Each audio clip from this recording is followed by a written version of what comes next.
Good evening, everybody. Thank you so much for being here on tonight's Insight Training with Mr. Keith Pratt with the Bookie Program, Sports Betting Arbitrage. We'll get started in a couple of minutes. And again, this won't be a presentation call. This call is primarily for already connected affiliates.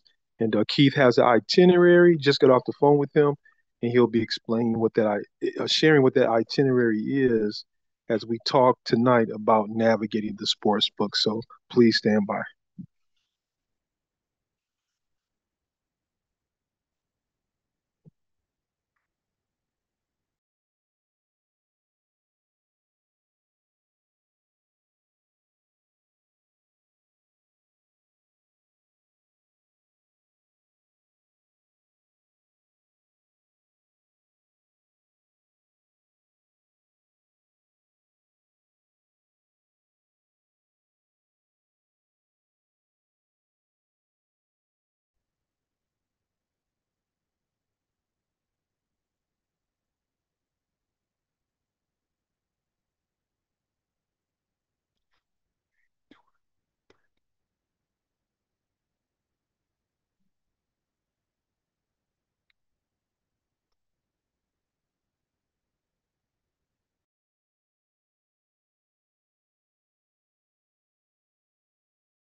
All right, everyone. It is the top of the hour, so we're not going to delay.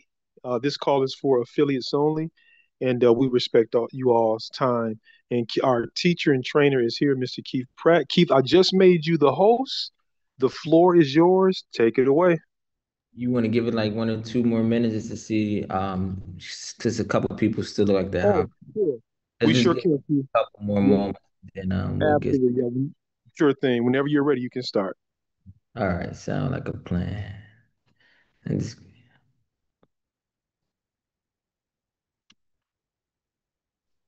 I have a bone to pick with you, Keith. This is Marcella. Why hey, did anybody call me and tell me there wasn't be a meeting today? you This talking morning? about earlier? You talking about earlier today? Yes, sir, earlier today. I did shoot the worm up the tree. I thought it got out to everybody, and yeah. So I thought everybody got the memo. Well, I did not. So I'm sorry to hear that because I definitely sent the memo so Who you sent everybody. the memo to? I don't like to throw nobody under the bus, right? That got sent to me. Yeah, that got Well, sent to me. Mr. Tronzel, Yes. you did not call me. I apologize. I missed you. Onisha, I apologize. But it was not intentional, I assure. For sure. And we'll tighten that up in the future. For sure. Now we're gonna be sharp. All right. Thank you. No problem. We just give it like 1 or 2 more minutes and we're gonna rock and roll.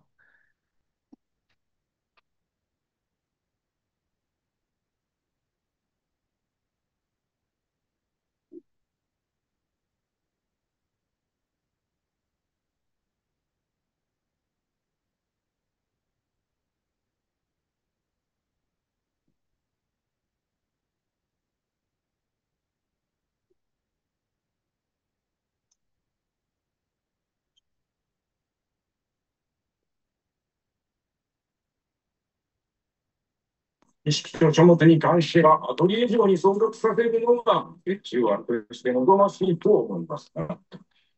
ええ、構いませんよ。腐っても兄の娘ではありません。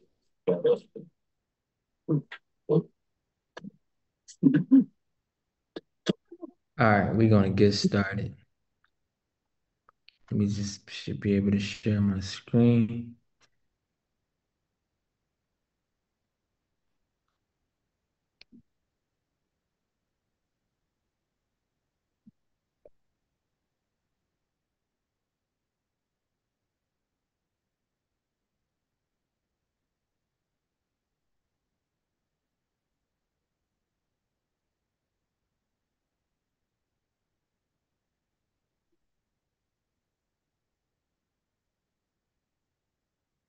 All right, so I'm about to share my screen now.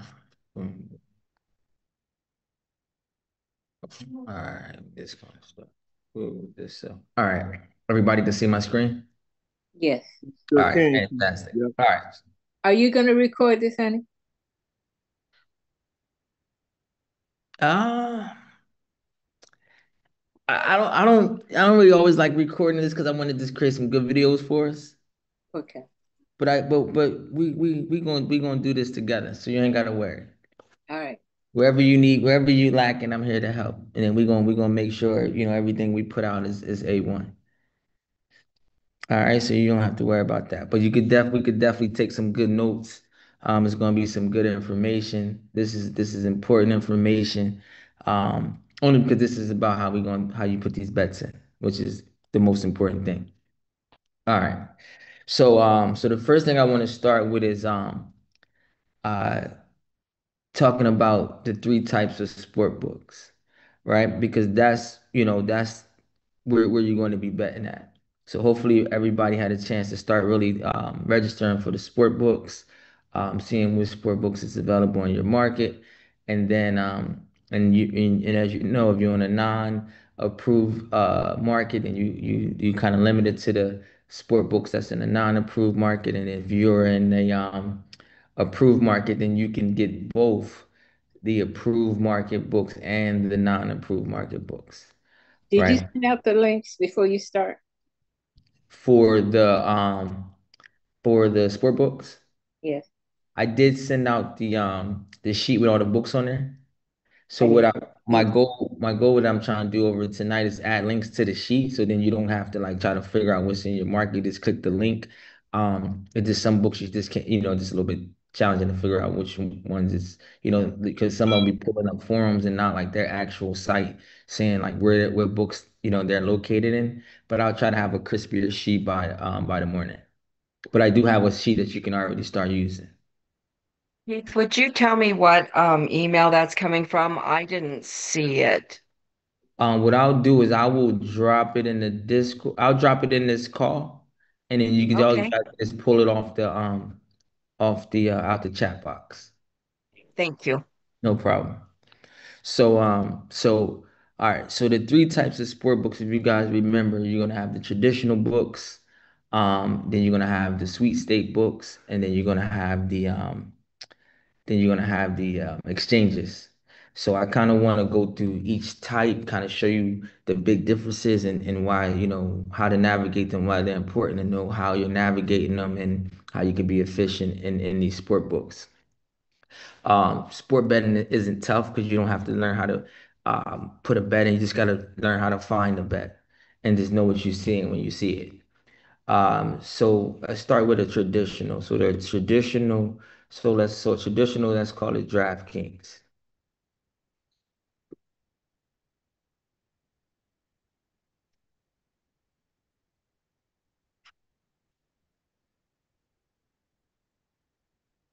All right, so this is a traditional sports book.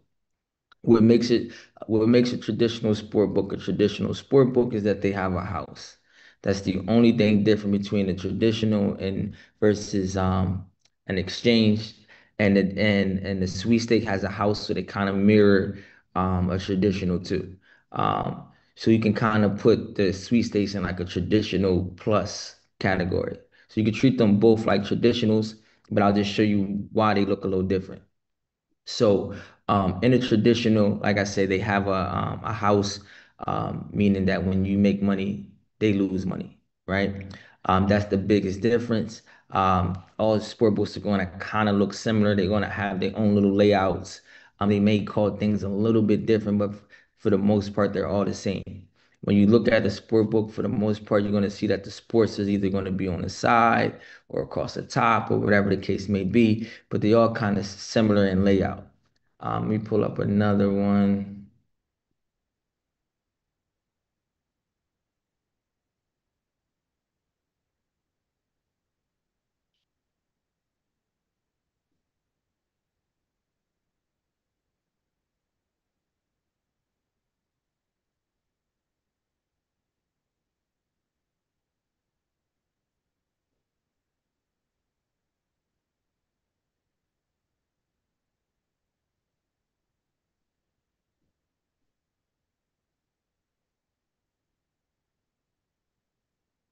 All right, cool.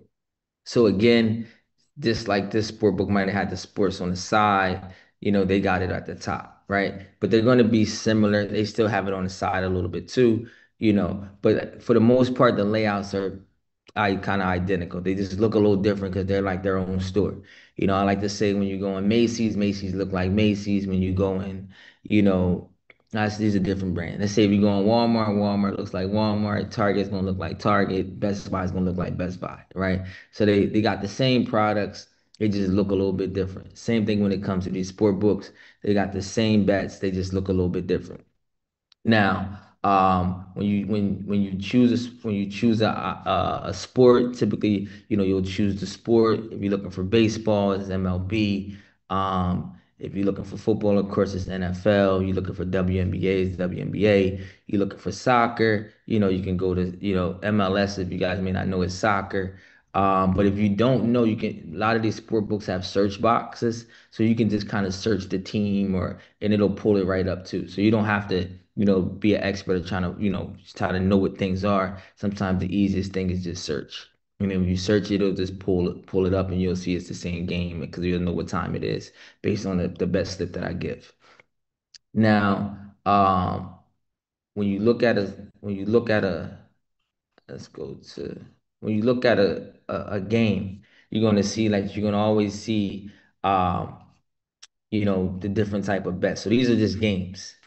All right. And then each game can be clicked into to see more bets. So like these are what you call main lines. Every sport book is always going to show you the main lines. It doesn't matter. This is NFL games.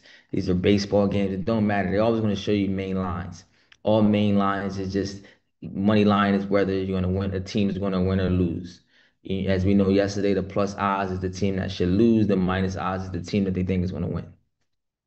The total is what they expecting the score going to be in the game entirely. So they saying that this game is going to be over. Both teams combined, the score is going to be over 8 runs or under 8 runs. If it was football, they think it's going to be over 33 and a half points or under 33 and a half points in the entire game. So that's all these mean. This is just how much spread is just how much they expect the team to win by or lose by, right? But you don't have to really know these things technically, right? I'm just trying to show you when you see these are just their main bets. So what you do is when you see like if it's other bets outside of these, you got to click into the game. And then this is where you get to see the different type of bets. Now, because this game is tomorrow, they don't have a lot of categories up. But as the closer the game gets, so like they normally reload them up at like midnight. So you'll start to see there's a lot of categories. Let me see if I can show you one for tonight, and you'll see what I mean. Is it a game going on late? Yeah, so like this game. So this is what you mean. You'll see it. So these are your categories, right? So they'll have categories. And I'll show you how to navigate the categories. But these are the categories. So just think of the categories so this is the game, and then inside this game you got categories. And that's how we're going to find the bets because we're going to find the bets based on these categories. Same thing here. You click into a game, and then they have these categories, right? Your categories are 9 out of 10 always going to be at the top. And that's how, and then when you click it, it'll start going into those different categories, and then you can scroll up and down and find these type of bets, but the bets will be spelled out for you. So, it'll match exactly kind of what we say that the bet should be. And I'll show you tonight exactly what that looks like. But this is a traditional. So remember the traditional is just straightforward. You put money in, the money loads into the sport book, you bet. Now what a sweepstake looks like is this.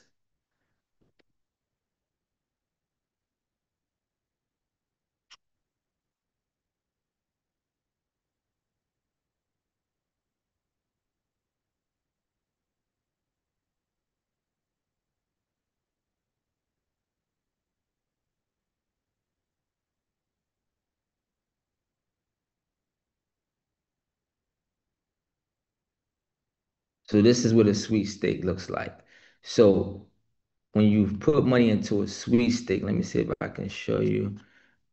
So let's see if we can look at this. Looks Keith, totally that's different. you said sweet state, STAKE. Yeah, sweepstakes. Like how like they used to do the sweepstakes. Got you. Okay. So these are called sweepstake books, but I'm trying to show you. It just looks different on a computer. Hold on. So we'll just act like we're gonna do something. Hold on, let me see. Let's act like we're gonna do something.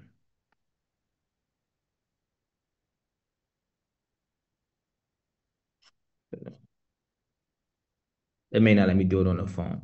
I mean, on the computer. So what the sweepstakes going to do is it's going to show you coins and cash, and it's going to have a toggle box, right? So when you buy the it's like so it'll tell you it'll say like $200, right? But it's going to show you um that they're going to give you like 50,000 coins, right? So it's going to have a toggle switch that you move back and forth. So when you try to fund up, it's going to allow you to see the coins versus the cash, right? So you just want to be, wary when you do upload into the sweepstakes that you always toggle the button when you placing the bets because you can't make money off the coins. So if you got a real bet on one side and then you got these coins on the other side, you're gonna only can win on that real side because those coins are gonna be really nothing. Keith, Yeah. this is Mike. That Profit X, they have Yeah. that on the computer if you wanted to use that one. Okay, let me see. Bitcoin and cash one.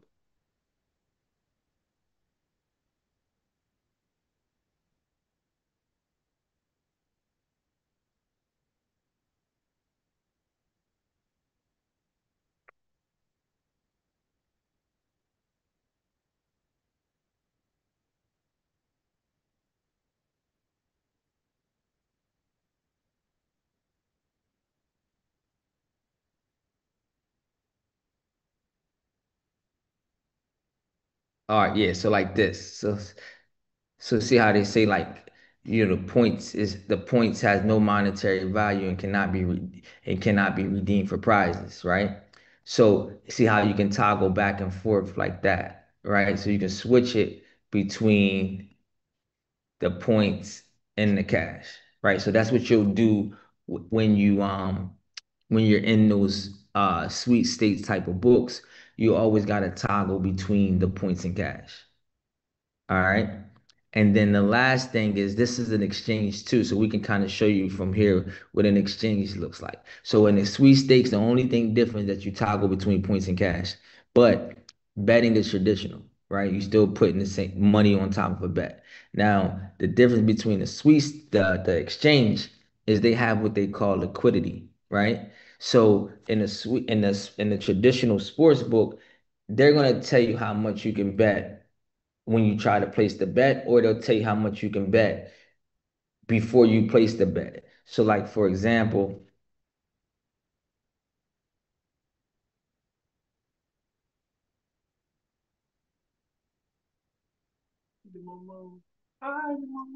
if I try to put, so like if I try to just make something up, I try to put 100,000, they tell you all you can do is put 697 on that particular bet. So they're gonna tell you the max that you can put on any bet if it was baseball. And every bet's different. Same thing, just a different game. Now I can put 5,900 on that bet, right? I can go to the game below it and it'll be completely different. I could put 7,900 on that bet. So it's totally up to what the sport book want, what they allow. And you can put the same bet I'm putting in and you can have a totally different number than I have.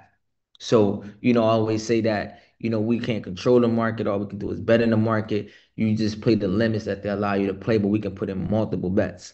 They just saying on that particular bet or on that particular situation, that's all they're allowing you to put on that. Doesn't mean you can bet this one, you can bet this one, you can bet multiple different types of bets just on that one particular situation. That's the most that they'll allow the individual person to put on that bet, right? But when you see an exchange, the exchange will show you exactly the maximum you can put in at all the time. They'll never limit you because you can be inside of a sport book. And like I said, you can try to put the money in and they're like, all you can do is put is that. Where in the exchange, whatever number you see these little X's, whatever these little X's is, now this game is live, but whatever these little X's is, you can bet that exact number. That's the most you can put on that bet at that time, right? So they call this liquidity. So for example, if I was to put bet that, I can bet the entire whatever that number was, 48.95. Right, that'll be so hold on, wrong side. So you can whatever that number is, you can bet it. So that's how exchanges work, and every bet will have its own number. And then how it works is other people can eat some of that money up too, right? So you see these numbers right here. This tell you like how much was betted so far on that game, how much was betted so far on that game, right? How much was betted so far on that game. So that's how liquidity works. So again, what all we saying is when we're trying to make a bet, when you're trying to put money in the market, when you're in exchange, you just want to see what the number is, so then you know what you can put on that bet for that side of the bet that you're going to put it in. All right. Any questions so far? All right. I got one question, boss. Like, so once the bet is done, how fast does it get back for you to use that money to bet again? So every sports book is different, right? Some sport books are instant. Well, every sport book is going to deposit it in your account the moment the game is over. Doesn't matter the sport book. It's just how long is the real question is how long does it take to get into your bank account, right? Some sports books are instant. Some sports books can take you a couple hours. The most I've ever seen it take is like 2 days. But for the most part, this rare. Most sport books try to get your money back. The ones that take like 2 days or so, I mean, I can count on like two, three fingers that it actually happens with. I kind of use them the least, and I only really use them if like the percentages is really good. If I can find something good, I'll wait 2, 3 days for 30%, right? But I don't want to wait 2, 3 days for 5%, right? So I try to use sport books that move the fastest, um, and so you can use that same money on your next bet. But you can definitely get your money in and out, in and out, in and out, in and out throughout the day to get in 3 to 5 bets a day off of one bankroll. You know what I mean? Just depending on where you're taking your bets at. Keith, when you mentioned approved market and unapproved market, uh, if you're in uh, Kentucky, Mm-hmm. I can only bet on uh, books that are in that particular state. I can be in any No, state.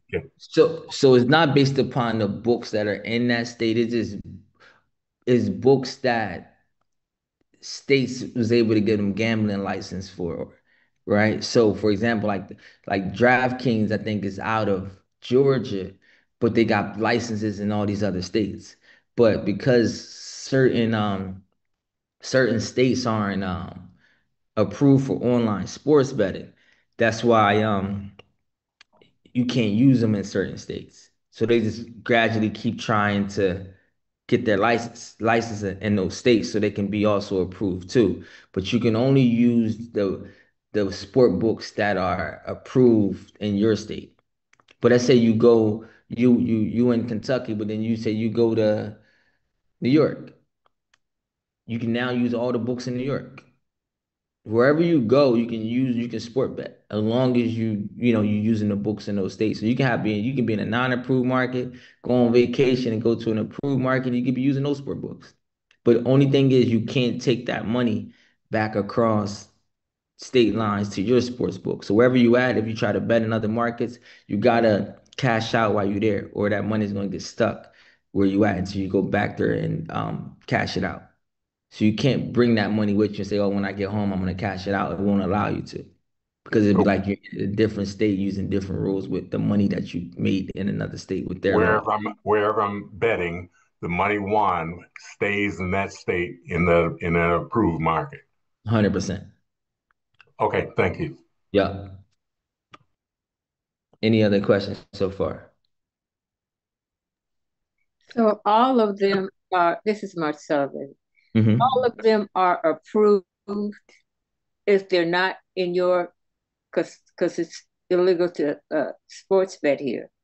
So I can bet on any game except the games in my state. No, you can bet on any games. You just limit it to what sport books that you can use. Okay. So it's not really necessarily about the games necessarily. It's just about the sport books, right? So like when you got like draft, like I'll show you something real quick. So let's see, like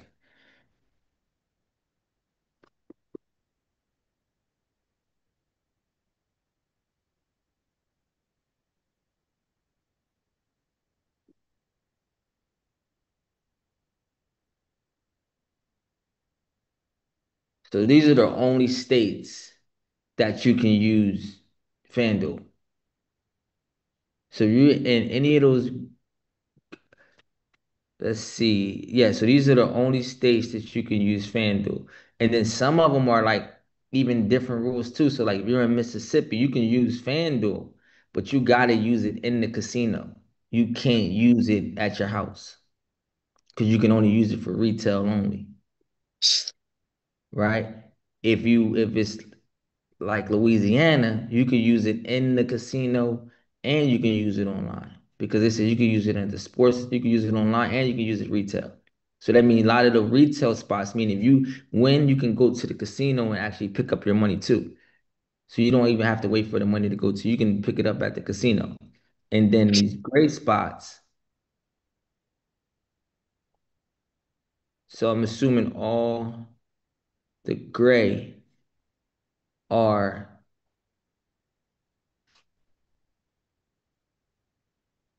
you can use. So I guess well, hold on, because I know Florida isn't. So you would just have to click around and see like if it says like okay, you can use it online, you can use it. But if like so I'm assuming every state's here you can use because like I don't see Texas, I don't see Florida, I don't see so states that I know, I don't see California. So like states that I know that's not approved, I see they're not listed here. So any of these states you can use, and then I guess the map is just telling you certain ones you can use more than others, like for certain reason, like you can go inside and use it, or not inside and use it, or just online and use it, or whatever. But these are the only states you can use FanDuel, right? So that's just is how it's worked. But I believe, give it some time, I think everybody should be approved. You know what I mean? It's sport betting. A lot of states have casinos already and already have sport betting. It's just this concept of betting online for some reason is like an approval thing. But other than that, if your state's listed, you can use the app, and then that means you can bet on any bet on their app, and they're gonna 9 out of 10 have every game. They all have the same games. No one is really gonna have a game that the other one don't have. The main difference between sport books is just the odds, and that's just the price. And that's just how they get people to patronize with them because people, they different prices. I hope that answers your question. But you can bet whatever you can bet on. As long as the sport book can be used in your state, you can bet. Hey, Keith, this is Daryl. Yeah. I just wanted to clarify something real quick so everybody would have a better understanding. For example, the young man who was in Kentucky, and you used the example of him going to New York. When you bet the sports books that are available in New York, what he's saying is you have to cash that money out while you're in New York. And then because if you leave New York, you can't cash it out until you go back to New York. I hope 100%. that makes it clear. Yeah. I always used to say it, if you got to look at it like you leaving your wallet. If you bet in that state and you left your wallet. So you got to go back to that state and get your wallet because you won't be able to touch that money. Right. But that's if you're traveling. But remember, you can bet anywhere. You can bet anywhere in the world. We typically focus so far on like the American books, but you can bet anywhere in America for sure. As long as that, you just using the sport books in that state. Another issue, Keith, and it affects people in my area, is we live close to the border, and there are some casinos. If your IP, because they all track your IP, so if you could find your IP, make sure your IP is in the state you want to be. If you live close to a border, if one of those non-betting states, you have to be careful of that.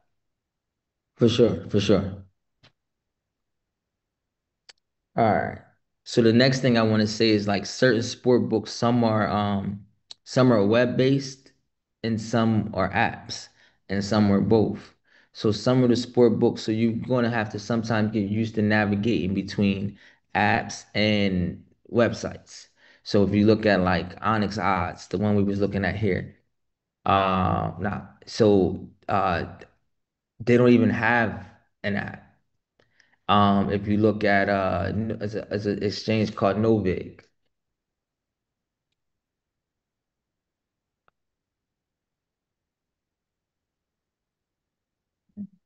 they only have an app, right? If you look at something like DraftKings, they have an app and a website. So certain ones, are you just might have to multitask between certain things if you're going to put in certain bets because some are app only, some are website only, and some is apps and websites. All right, so what I wanted, all right, so what I want to do is I want to show you guys me, It's 7:30. say that again. Okay. So what I want to do is show you guys like two or three short bets live, of me finding a bet in real time so you can really see what it's like finding a bet. And then we're gonna kind of go through some things of what happened when it, I'm gonna share the bet slip so you can see how it's gonna look when you see the bet, so then you'll get a better feel and understanding of it happening in real time. So let me see something really quick.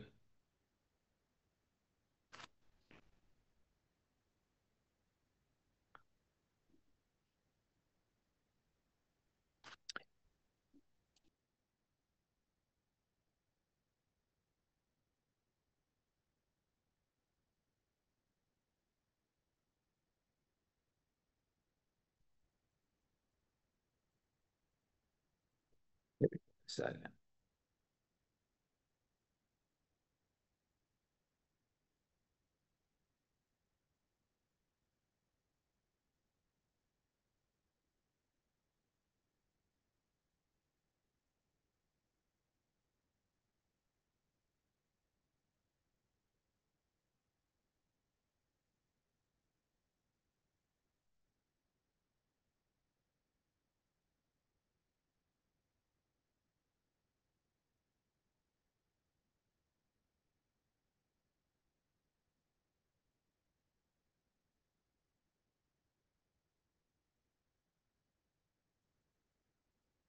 Give me a couple more.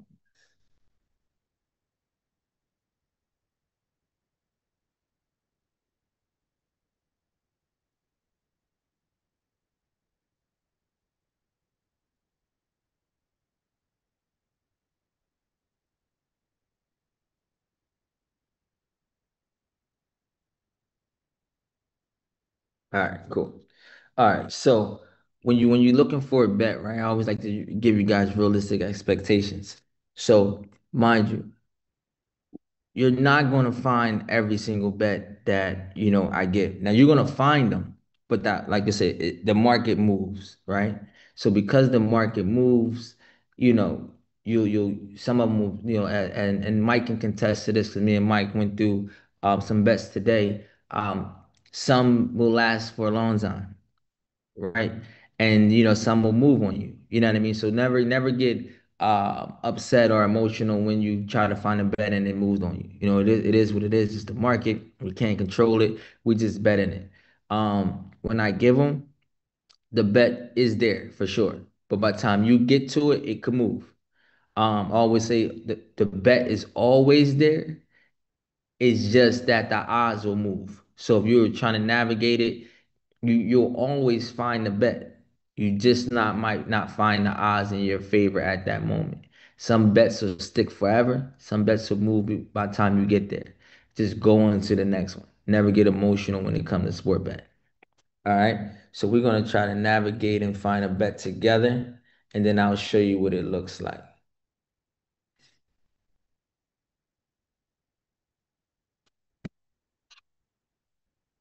So I'm gonna try to find.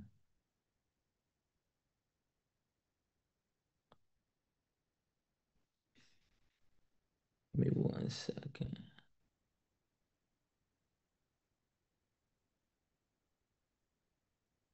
All right, so it's a tennis match. So let's see. We're gonna use. Let me see if I can find. Second.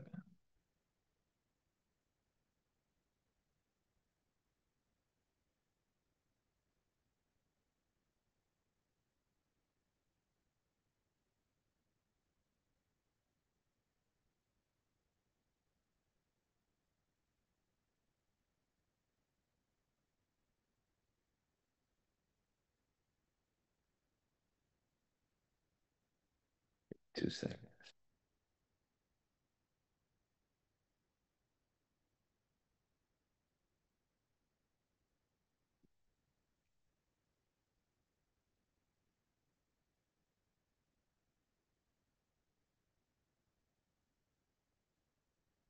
Just trying to find ones that's easy so I could just show you without me having to like constantly keep logging in.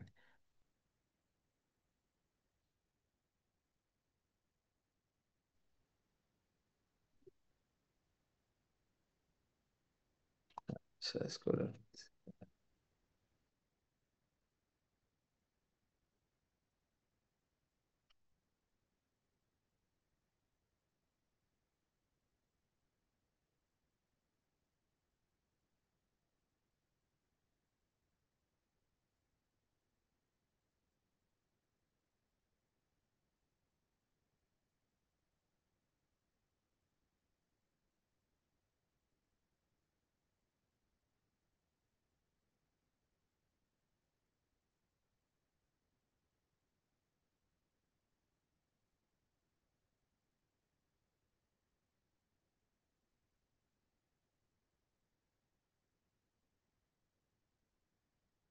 I'll find one real quick. Just give me 1 second.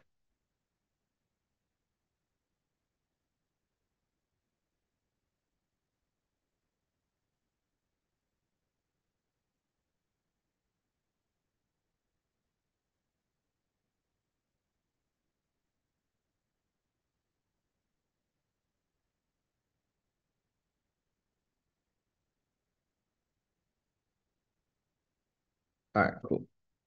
All right, so let's go navigate. So we got that. We're gonna let's put up DraftKings. We could use DraftKings. Let's go use Prophet. We got FanDuel. Let's go to DraftKings.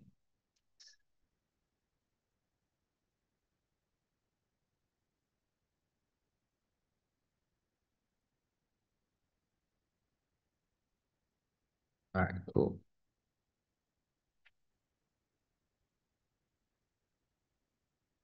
All right, so we're gonna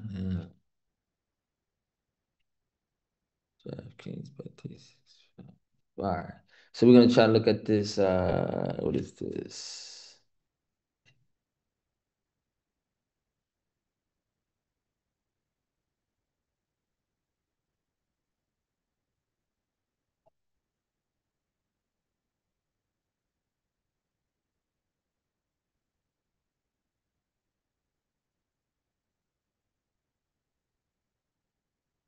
All right, so we're gonna try to look at this soccer game. That's he's 5 on DraftKings. All right, boom. All right. So the soccer game, it says total team corners. And it's okay, lead man. So let's go to bet 365. We're gonna try to find a soccer game. So give me 1 second. So we got soccer. So this is for tomorrow, Saturday. So let's go back. Let's go to soccer.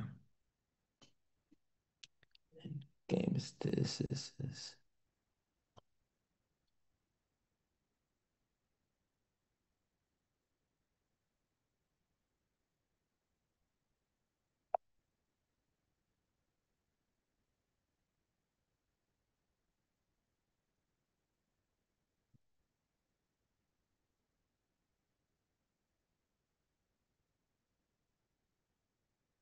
8 a.m. to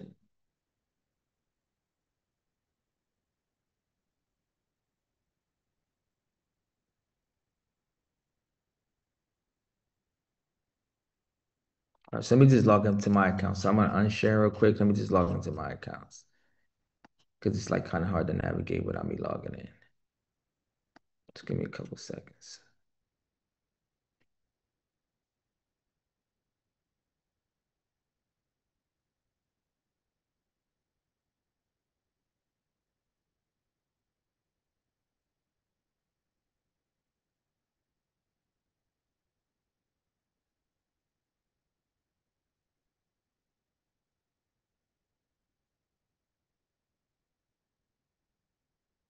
How do you guys might gotta help me with this part. How do you unshare real quick? It's like every time I'm trying to, it's like I lose the Zoom controls once I'm trying to like do something else. The green button at the bottom of your screen on the computer screen, click that. It's a green button that says share. Ah, Click got you, that bro. and that'll turn off your sharing screen. There you go. I You don't got you. want to give personal stuff out. Yeah, I'm just locked in real quick. All right. Just give me a couple seconds.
Did you want to be sharing your screen right now? No, not yet. Okay, thank you. Yeah, no problem. Just give me a couple more moments and I'll be live.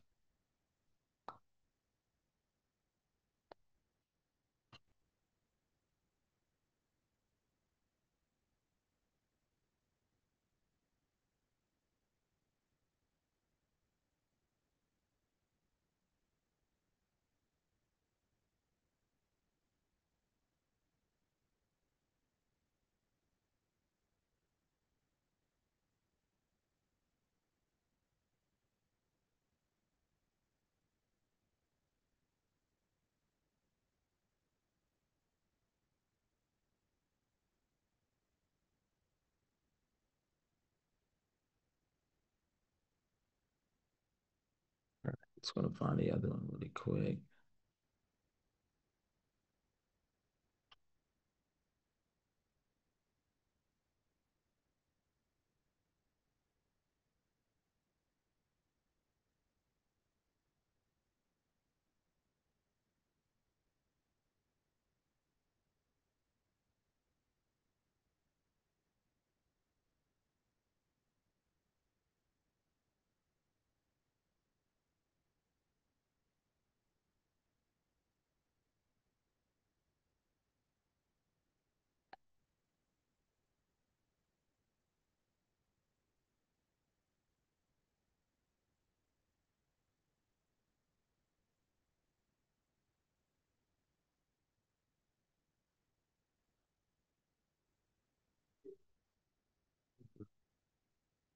All right, I'm about to share my screen now. All right. So let's share. Do one last thing.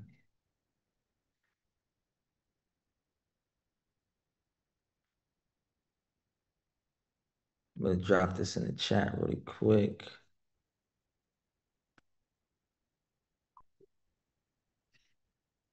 Uh,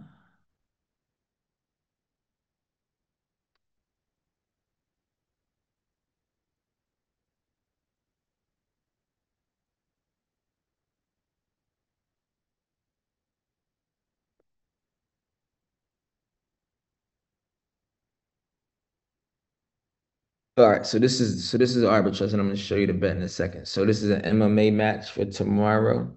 So the match is against it's a match against Anthony Hernandez and Roman Dueles.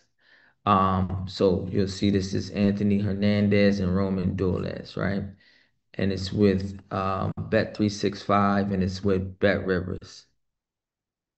right?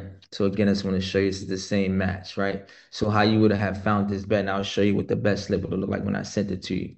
But what you would have did is go to MMA because it's an MMA, but the ticket would have showed you that it was MMA, right? So you would have clicked MMA, and then you would have scrolled down to the fight when you seen these two opponents. So we did it from scratch. You would have go to MMA, and then you see right here, Roman Dolez and Anthony Hernandez. So you would have just clicked on it. Same thing here. We did the same thing. You went to UFC and you just clicked on the match. Now the bet was total rounds, right? So it was over 2.5 total rounds and under 2.5 total rounds, right? So in bet 365, um, in bet 365, we were looking for under 2.5 total rounds. So you can scroll down, you'll see it says total rounds, and you're looking for the under 2.5 rounds at plus 188, right? Now the next one is we're looking for the same thing. Now we're looking for over 2.5 rounds because that was the under 2.5 rounds, right? So now we're looking for the over 2.5 rounds at minus 180.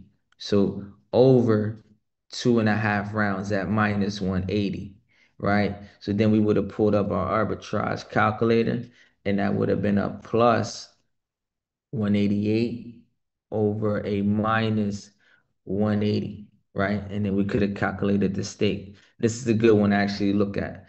So let me show you what that would have looked like so I can drop that in the chat. So give me 1 second.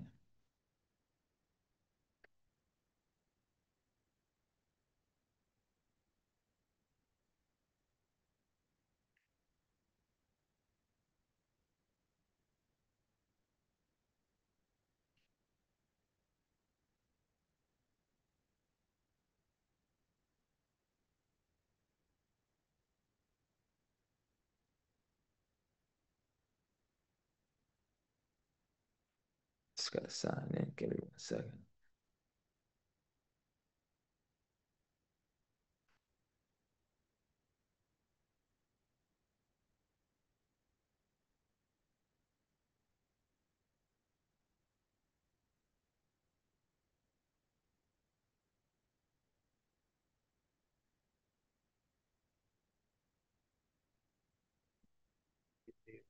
Second.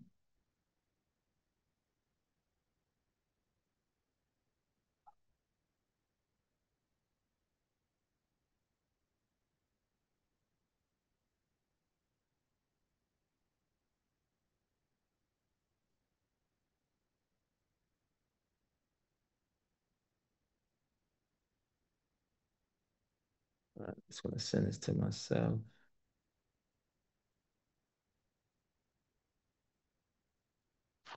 All right, give me 1 second. I'm about to paste it in the chat.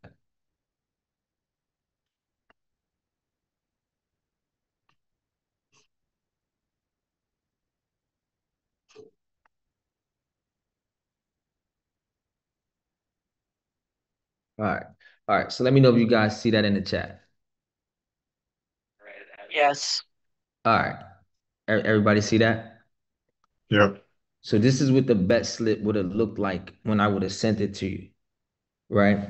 So you would have seen it says MMA. And it would have so it have told you you've seen the boxing gloves. So you know it's either boxing or it's MMA. It's only two combat sports we got. And then you would have seen it would have said total rounds, right? And then you would have seen that the match was Anthony Hernandez versus Roman Dolez. Right? And it's going to tell you the league, so you know that it's UFC. So you're not looking for boxing, right? You would have been looking for UFC. And then it's going to tell you when that match is, August 9th, which is tomorrow at 8:40, We right? just see the calculator. That's all we see. We don't Oh, see you can see the calculator. Okay, Right. hold on 1 second. Yeah. So You No, have to it's open in up the the chat. chat. it's in the chat. Yeah. You have to pull your chat up. Or I can just do this. How about now? You can see my chat? If a person clicks Yeah, we on see a chat, chat. We see yeah, it. we can see it. All right. So So like I said, so you're gonna always see an icon at the top that's gonna tell you the sport, right? And then it's gonna tell you like what league it in. So it will either say boxing if it was boxing, but this is an MMA bet. Then it's gonna tell you the type of bet that you're looking for. So this particular one was total rounds. So we know when we go to that match, so the match is either going to be against two teams or against two players, right? Or two people. So we know the first thing we're going to do is go look for MMA, and then we're going to look for this match. And then we can go find the bet, right? So that's what we did. We went to MMA, and then we found the match, right? Then it's going to the easiest way to find it is sometimes, if there's a lot of matches going on, you can just go by the chronological time of the game or the match because it's always in time order for the most part. Then it's going to tell you what the bet's going to be. So you're looking for total rounds because that's the top, right? So it tells you you're looking for total rounds, and now we're looking for what total rounds over 2.5 rounds and under 2.5 rounds, right? And then it's going to tell you the sports book that we need to look at it through. So for the over 2.5 rounds, we know that's bet 365 at minus 180. So we know when we went for total rounds, we see it at over 2.5 rounds at the minus 180. So we know we're there, right? And then on the other side, we're looking for the under 2.5 rounds at plus 188. Let me move that. And then total rounds plus 188 at Bet Rivers, right? So when you get the slip, it's already telling you what it is. All you got to do is find it. Make sense? Now let me show you what a value bet is. So the reason why I think this is a good example, because this is only like a 1% arbitrage, right? So we can put that in an arbitrage calculator, because you always need the calculator to know what you got to bet, right? So we've got the plus 188 over the minus 180. So we know that the plus is bigger than the minus. So we know we got a positive arbitrage, because we remember that a positive arbitrage is a plus bigger than the minus, or two plus pluses. And then we calculate, so it's a 1%, right? Now, if we didn't like that number, we can create what we call a value bet, right? And a value bet, what it does allow us to do is increase this percentage, right? So it can take it up to like a 3% or 4%, right? So let me show you guys how we do this. All right. So bear with me. I'm going to try to make it as simple as possible. So we know that the green calculator, we call this the arbitrage calculator. The reason why it's the arbitrage calculator, because we could put two bets in it, right? Because you need two bets to create the arbitrage. To create a value bet, you got to break this down into one bet at a time, right? So we use what we call the odds calculator. So I'm going to move this chat box thing out the way. All right. So we Google odds calculator. I use the same one all the time. It's by Action Network. But I just like to tell you how to Google it and find it, but you can save it if you want. So odds calculator, and you use the one Action Network. It's the first one that normally pops up every time. So we need this particular calculator to create the value bet, right? And then what that does is increase the percentage. So when you going to create the value bet, you got to choose the side that you want to win, right? So let's say we want the minus to win. So say we want the favorite to win. So remember, the favorite is the minus. So the sport book is suggesting that whoever the minus is, that should be the winner. So we want the minus to be the winner, then we got to start with the other side. If we want the plus to be the winner, then we got to start with the other side. So since we want the minus to win, we got to start with this plus 188. So what we do is we go into this calculator and we go to American odds, because we're in America, so we use the American odds, and then we put plus 188. Now we go back to the calculator, and then we got to see how much they wanted us to bet. So we're going to make it say 351, right? So we're going to put 351, right? Now we know our total bet was 1,000. Our total bet was 1,000. That's our stake, right? So what we want to do is we want to make this plus 188 what we call a break even. So what we do is we want to work this number down, this payout number, to where it's only at 1,000, whatever our total bet was, whatever our stake was. So in this equation, our stake was 1,000. So we decrease this bet amount, until this number shows it that it's 1,000. So we got at 351. So now we're going to work it down to 350, 348, 347, 340. So let's call it 347, right? Now, so what you got to do is pull up a real calculator, right?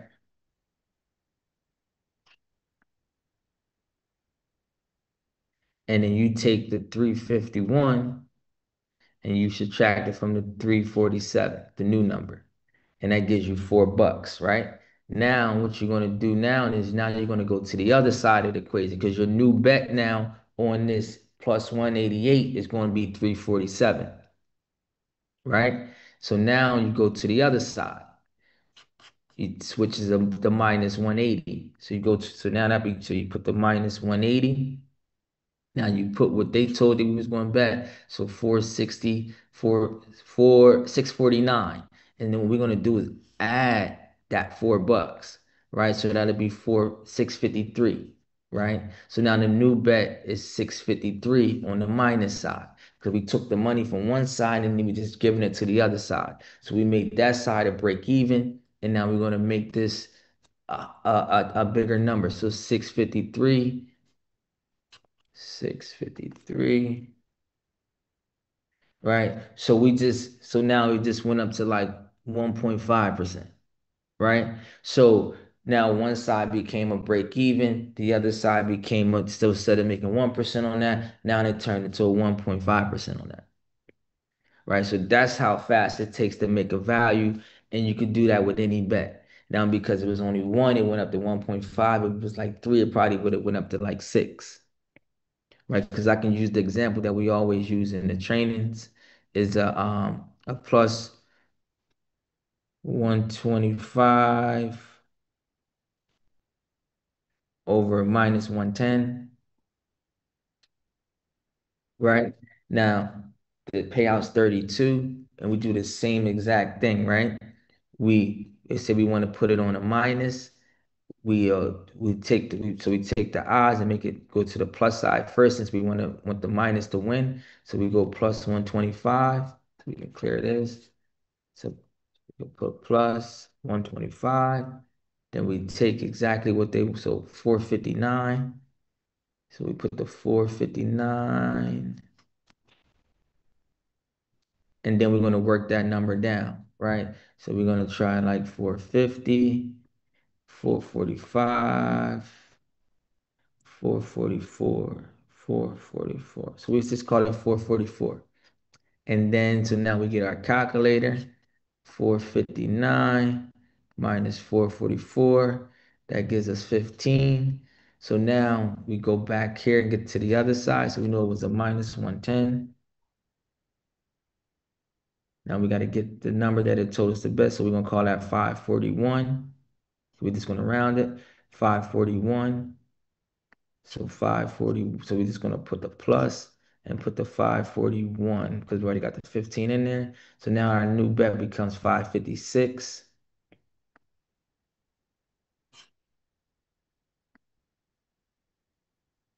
Right? So instead of winning 32, now we winning 61.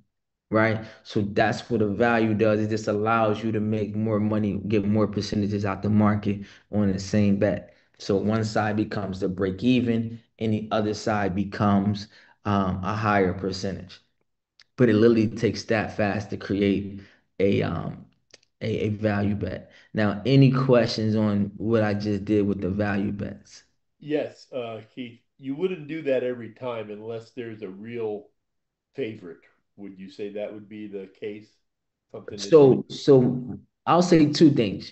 You definitely won't do it every time.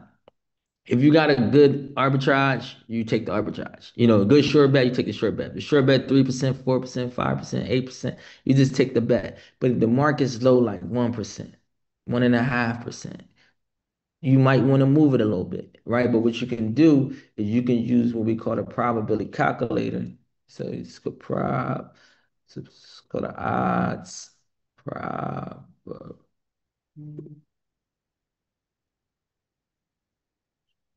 And we use the one from Ace Odds. That's the one I use all the time. And then what you do is you put the bet that you want to win you put that odds here. So let's say for the one we was doing, the real one we were doing, it was the minus 180, right? So you could put the minus 180 here, right? And it's going to tell you the probability of that bet winning. So it's a 64% chance that that bet's going to win, right? And then you could put the other side in there, which was a plus 188, right? Plus 188. So it has a 34% chance of winning. So move the needle, I'm going to move it to the other side because I'd rather bet on something that's almost like a 70% chance of winning than the 30% chance of winning. So that's kind of how I decide like what side I want to put the value on, right? I'd rather put it on the side that has like at least a 60% chance of winning, 70% chance of winning, and then I'll take the values like that.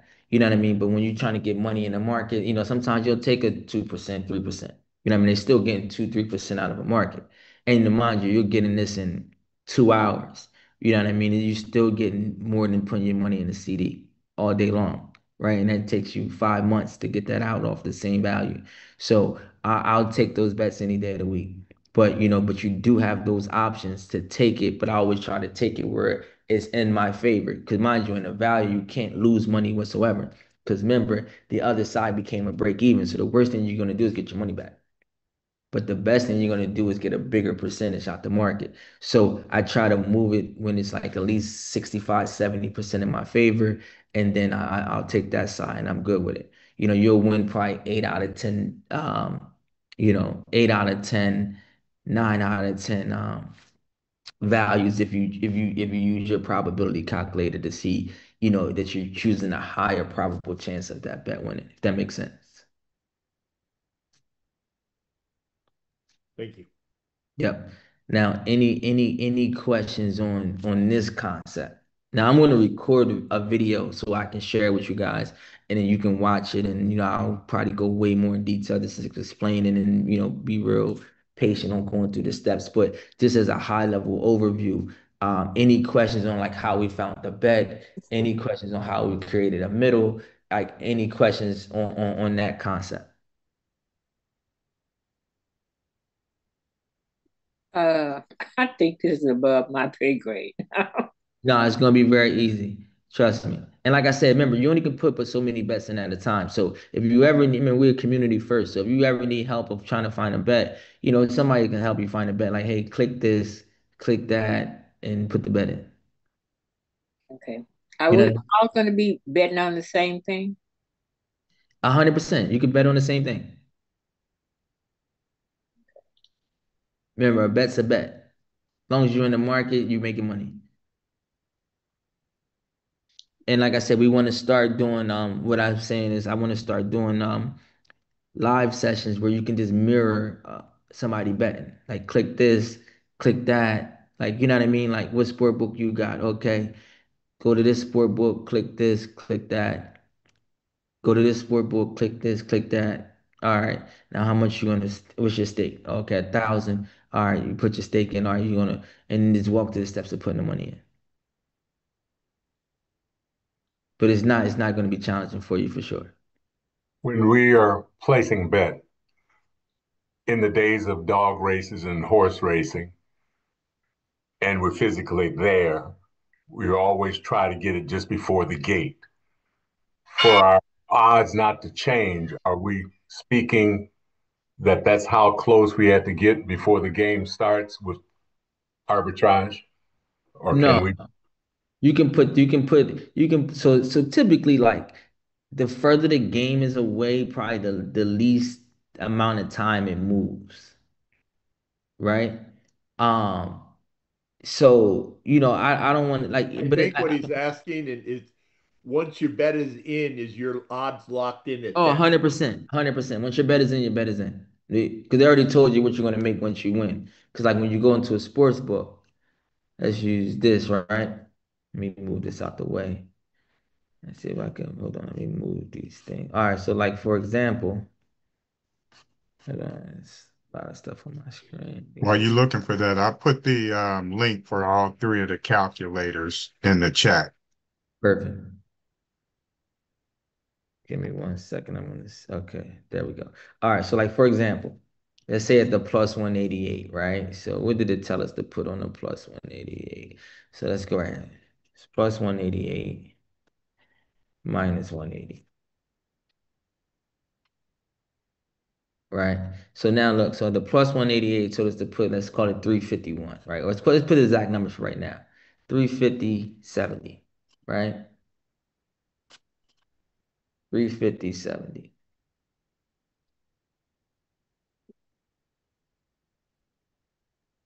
Right. That's how they came out with the 10 cent. Once you place that bet, that's what you're getting if that wins. It can't move on you, or then it'll be like a surprise. Like I thought I was getting this and I was supposed to get that. That'll never happen in sports betting. This is the same number that you seen here, right? 10, 1002, 10, 1002.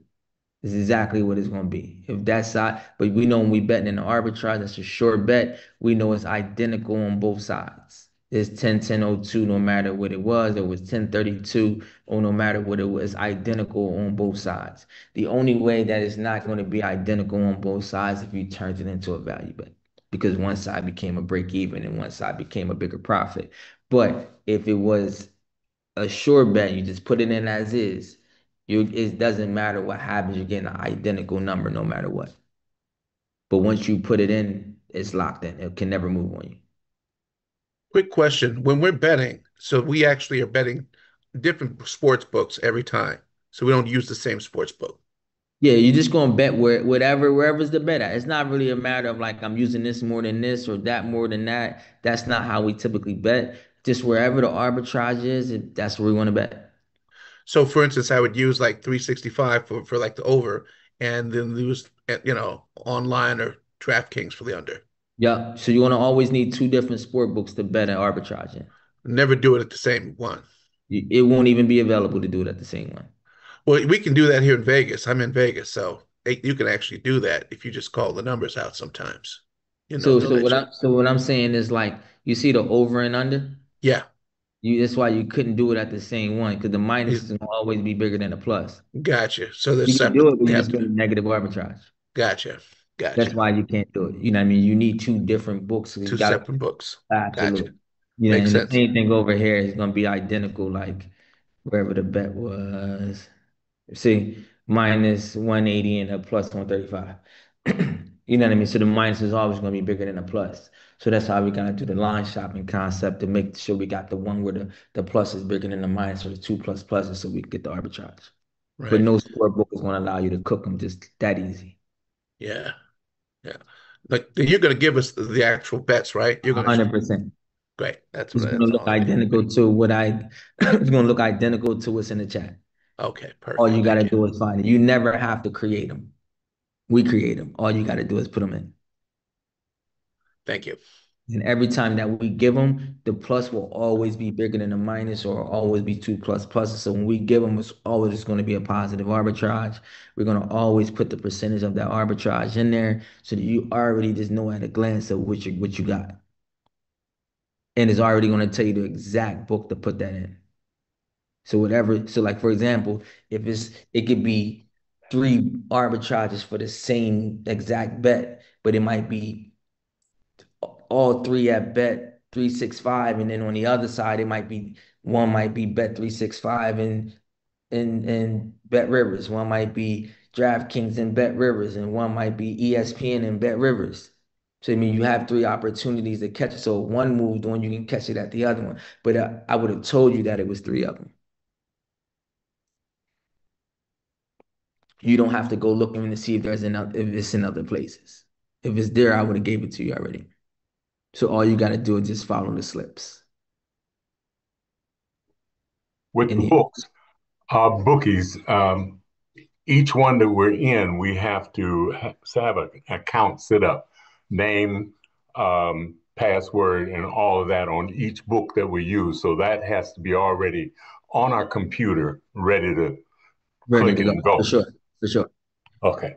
So I like to say get the registering out of the way, because what I'm going to show you next is how I typically bet. So we can get into it now. So what I do is when I go, so the first thing I do when you see the slip, because everybody's in different markets, right? So that's the first and foremost. So everybody can't even have all the same books to start with. But we just kind of break the sessions up into two markets, non-approved, so they're not getting cloudy with the approved markets. But the approved markets can be in the non-approved bets too, because you can use the same books, right? So that being said, the first thing you want to do is find a bet, right? Some bets are very simple to find because if it's just a money line bet, right? Then remember, money lines are just right here every single time. Like they didn't even got to go nowhere. Like you just click the game, like click the league, like NFL, and then find the game, and money lines are already this on the home screen, so you don't even have to click into the game.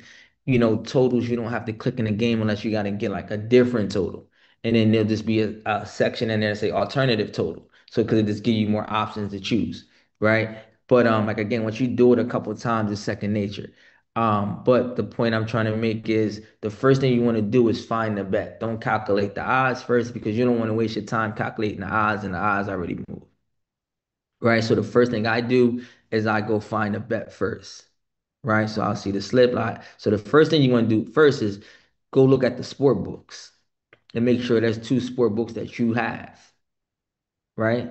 Because if you don't have bet 365, then you shouldn't even be looking for this bet. Go to the next bet because we're going to drop like 15 to 50 in every session. So you'll find the books that work for you. So if you see one that's got the two books that you got, now go look for the bet, right? Now, once you go find a bet, you're like, okay, I see that over here is the minus 180. And then I see this over here, it's the plus 188, the plus bigger than the minus. All right, positive arbitrage. Now go calculate it, right? Go see what you want to do. If you're going to take it as is and you already know your numbers, just always round. So make this like 351, make this like, and make that like 650, right? Just don't put the decimals. Don't use decimals. Or you can bring that down to 350 and take that to 650. But you just want to always use whole numbers, right? Now, so you already know what your bet is, so that once you go find it, make sure the odds is intact, and then now you can go calculate your bet, right? Once you go calculate your bet, then you want to go back to the sport book, and then you want to fund up through the bet slip, right? So you'll act like you just did right here. So you'll click the bet, boom, and then you know what you had to bet. So you would have put like whatever it was. Let's call it. It told you to put 350. So you put 350, then you're going to hit place bet, and then it's going to say you don't have enough money, and then it's going to try to take you to add the money and place the bet all in one cycle, right? Versus trying to load the money, then go try to find a bet. Like you're just losing extra time when you can do it all in one step. So find a bet, make sure the odds is still positive, calculate it, and then act like you're going to put the bet in, and then put that money in through the slip. And then do the other side, click it, and then put that money through the slip, and then you're in the bet. Yeah, we want to find the whole bet, right? On You want both to find sides. a whole bet. Don't get in the habit of like Right. catching this side and then trying to put a bet in and then try to go to the other side and see if you can find it to put the bet in, because then you're going to be cooking yourself a lot, because you're going to have to be cashing out because it could have already moved on you didn't even go check.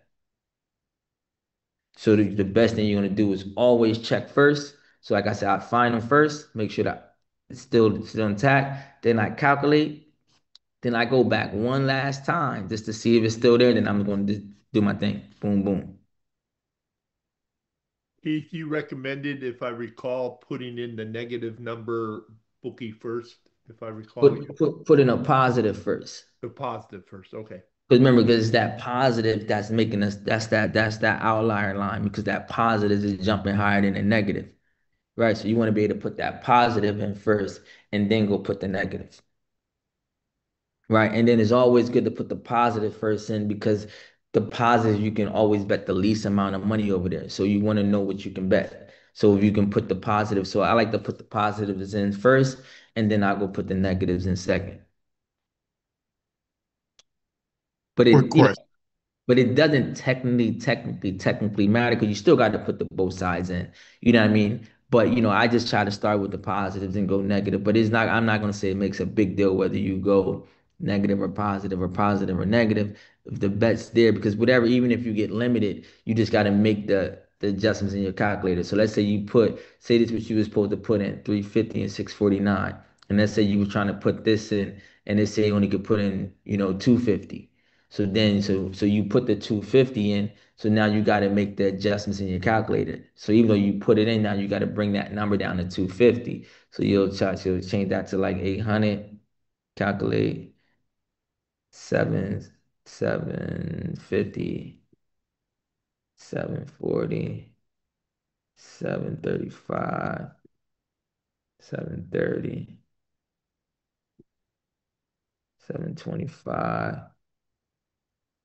715, 710. So you'll take it to like 710. And then you'll go try to put the 461 on the other side. And then you know that you got two So nine I assume in your bankroll. if the positive number is the smaller amount of money, if you get that approved at one, you're probably not going to have a challenge getting a larger amount approved at another. Correct, because they're gonna always let you bet bigger numbers on the minus because they Okay, the favorites that's what anyway. I was curious. Okay, thank you. Yeah, because then it always take bigger number to make money on the minuses. So so a lot of people bet the underdogs. But long story short, whatever you can put in, you'll just make the adjustments in your calculator. Like if you had an exchange, right? And all you can do over here is on this plus is put in 166, right? Then you need to work that down to 166 first and then go to the other side. Because you wouldn't be able to put no more than the 166. Right? But then you'll see some that's in the thousands. You know what I mean? So just whatever it is at that moment, right? Like, you wouldn't be able to, and the reason, these games are live, but when you see it tomorrow, when you start like actually betting, you'll see that the numbers are like, right, this is 944. So you good at if you was taking that bet. You get what I mean? But if even at this 363, what was the original? Hold on. Yeah, even at you still was good because you can put in 363 and you only supposed to put in like 351 or 350. So, so that you just make the adjustments in your calculator. That's why you just get comfortable with the calculator because you're gonna always be in your calculator because that's how you're going to make sure you're keeping your money in the market and you knowing exactly what you need to bet because you're never going to know what you need to bet. So you're just always going to put the odds in, calculate, and then when you try to put money in the sport book, they're going to take it all and you're going to have no problem with it. They're going to not take it all. And then you just got to make the adjustments just by moving the number down. So whatever they're going to say, like this number goes for that and this number goes for that. So you're going to know where that's at. You know what I mean? So if you're moving a plus, you're moving at 350. If you're moving a minus, you're moving at 649. And Quick like I said, question. yep. Okay, so when you like the one where you hit place bet and then you once you hit place bet, does it hold those odds and give you the chance to put the money in? No, they're not your friend at all. So No, what I'm just okay. so if it move, it's gonna move. It's not gonna give you like the countdown, like you got 3 minutes to put it in. No, they're not gonna do none of Mhm. that. Okay. It, it will if it what it'll do though, it do protect you in this sense. It'll say that the odds moved and Hmm. you still want to take the bet, right? So you want to always say no just so you can see what the odds move too. Because either it moved and if it moved, period, you still need to calculate again. You get what I mean? So let's say instead of plus 188 and it moved, but it really went to like a plus 193. It moved in your favor, but the numbers change. Your stakes change. So you still got to recalculate it. Once the odds move, you got to always still get back to your calculator. Okay. Because the numbers ain't going to be the same at any movement is a different math. You get what I mean? So like even if you try to, go back and check your bet, you claim it might change and it could get better for you. Or it could drop. Like, it can drop, but it may still be a positive arbitrage. Like for example, it got to 183. It's a smaller arbitrage. You can still probably move it to 1% if you want to, but even if you still hopped in, it's still a positive arbitrage. You get what I mean? But the point I'm trying to make is that you still have to still recalculate no matter where it's moving to. If it moves, we gotta If get the back. odds move. 100%. Any other questions so far? I would say any profit is a beautiful thing, but it just shows you how elite is the way to go. And I'll mute my mic. Yeah. No question. And like I said, that I mean, let me see something real quick. Give me 1 second.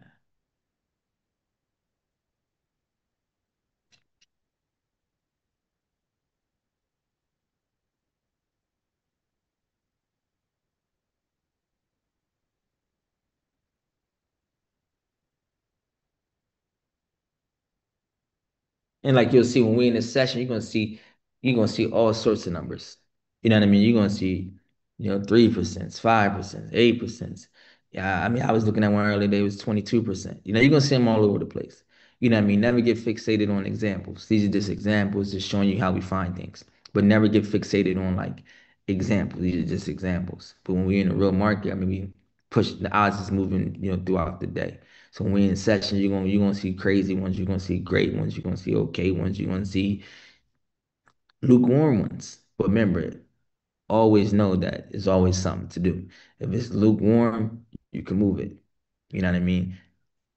But remember, the goal is that, like I tell myself, the goal is to get 5% out the market every day, and I know it's a good day. Any other questions so far? That was 5% for the day based on all of your trades. All of my bets. Yep, all of the bets. Bets, I mean, yeah. Yep, yep. Now, next thing I want to talk about is,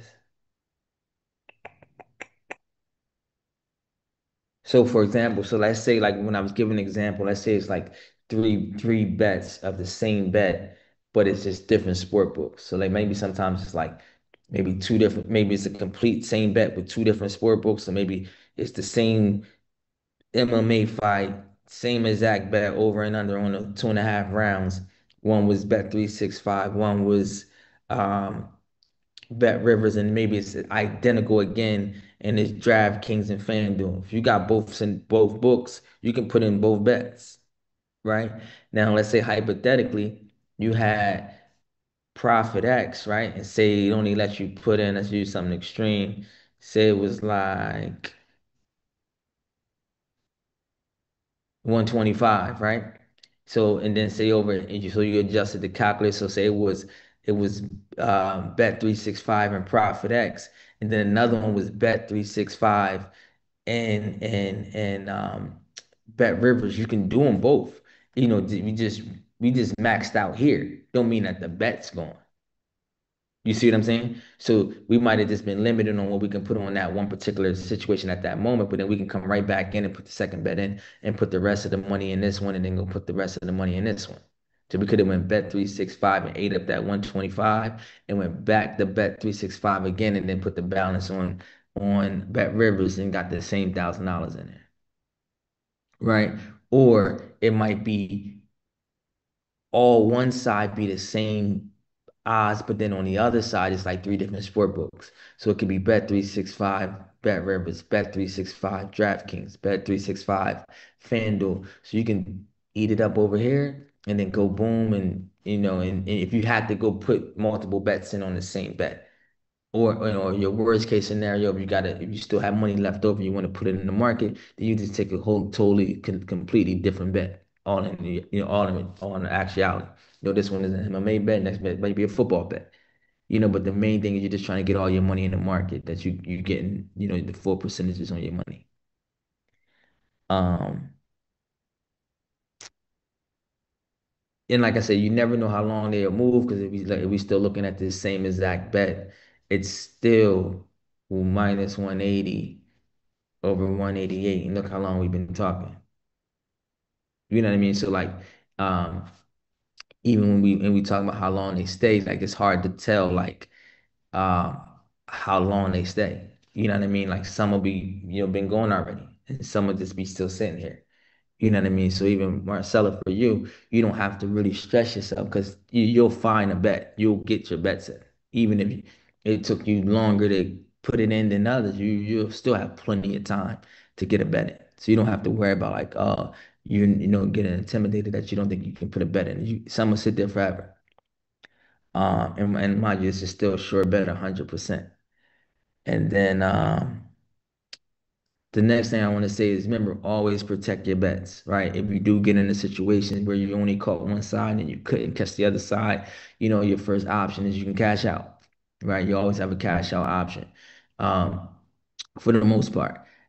If you for some reason can't do anything, then you take it straight up, right? But take it at the best minus, right? So let's say you put the plus in first, so you got the plus 188 in, and then you can't catch the other side because now the minus went back bigger than the plus. So you can see over here, say they went up to like 190, right?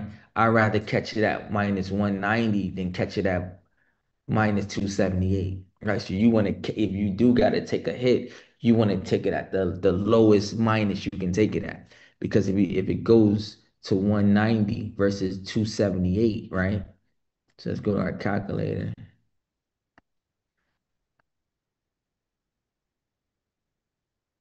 So if it went up to 190, we're only losing $2.39. But if we take it at minus 278,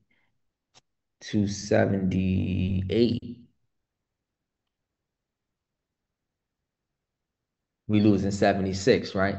But mind you, everybody got the same bet. So you don't have to rush for a negative arbitrage. You can go see who else got that same bet. And another cheat code you can do, you can go to Action Network, right? So let's open up another tab and go to odds calculator and go to Action Network and just go to where is it at? Go to odds. And then you can see what all the sport books is offering them at from a snapshot. So you can see, so let's see, we can change it to UFC and we can see that same game, same fight. Let me see, who was the guy name? What was his name again? Hernandez. Anthony Hernandez. Let's search. There we go, right? Anthony Hernandez. And you can change it to so remember, anything other than the main odds is called prop bets. So you can go see the different types of bets too, but I just say hypothetically. So let's see. Okay, so this was the rounds. So under 2.5. Let me go back to him. Hold on. These boxes is in my way. Wow.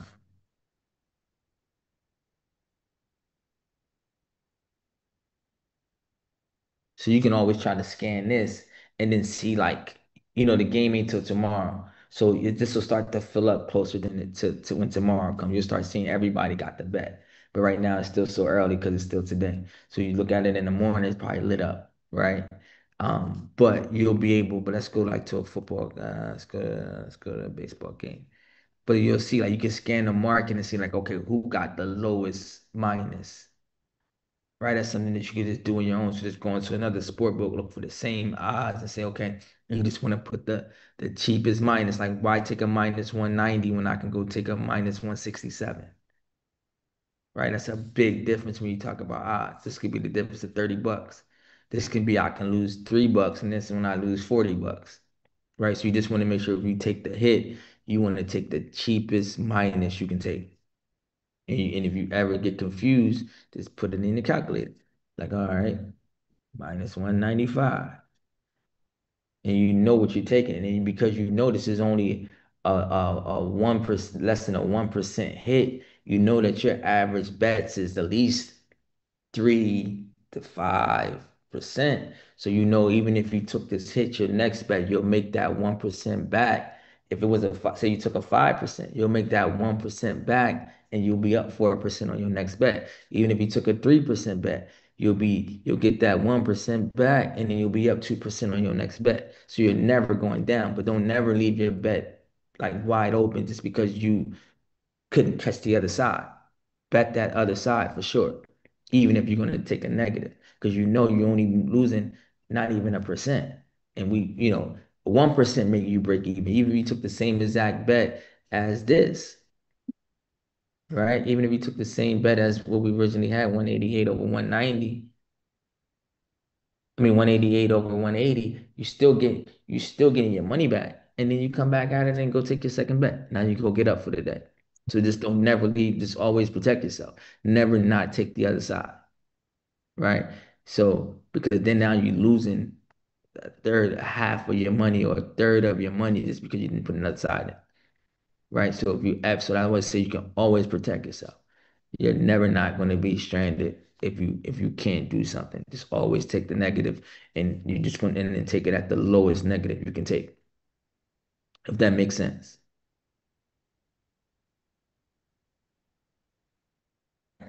And that's about it.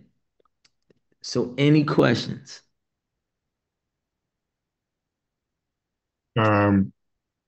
Affiliate links. Tonight. Okay. You'll have them before you wake up. All sure. right. Any other I got a question, Yeah. Keith. All right. Yeah. So you said that depending on the state and the location you're on, which bettings are available. Oh, what happens if you're in a state that is like if you're trying to bet in a state that is illegal? What do you mean? Give me a better Like what do if you mean? if you have a state that's because I did do some research and they said that in some states it's still as of 2025, as of today, some of the online, So you're uh, saying like California, y- yeah. right? So here's the thing, right? So when you're using like let's say you're using like let's go like no big, right?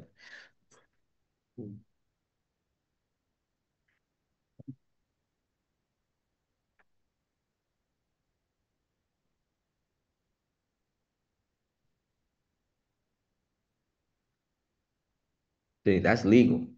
It's not a non-legal. Because remember, they're legal there because of how they got their license.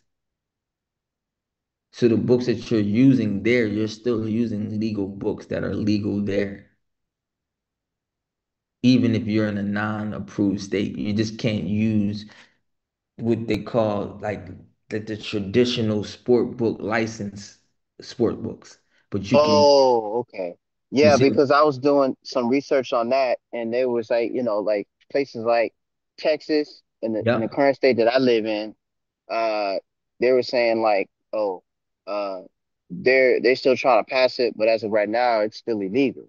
And I'm like, sure. okay, so even if we do participate in a state where, if it's kind of regulated as legal and you can't do it, could you still be able to participate in this type of sport betting, even though it's online in a restricted state? For sure. So that's why I gave that list.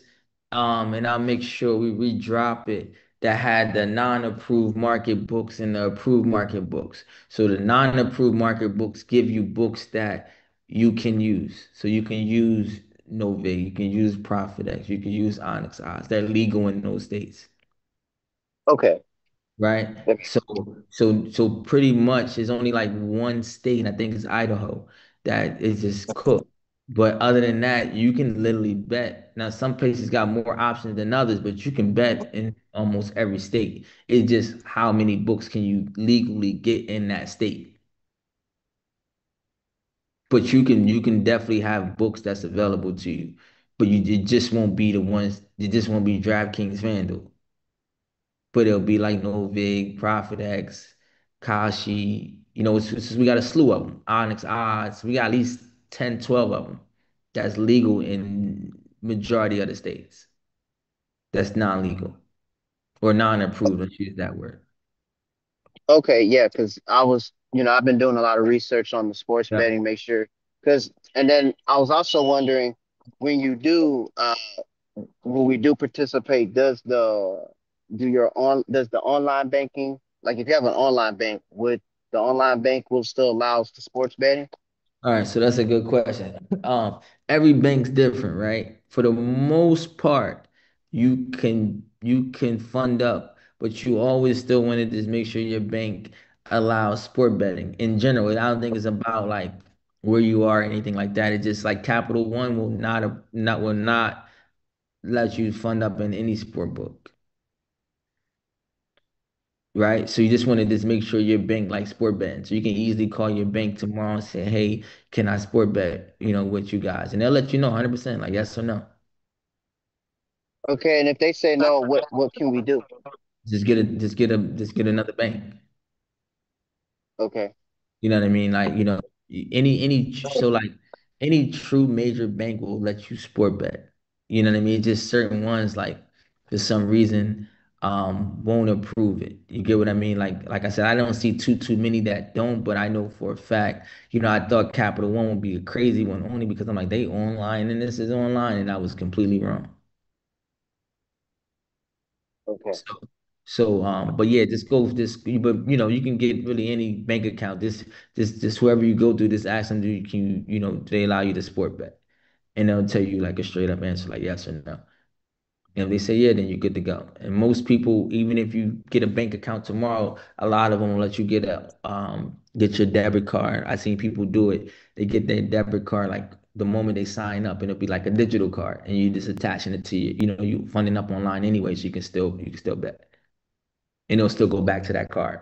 And then you can just tell your bank like, can you expedite me a card, and they could probably get it to you in like 2, 3 days.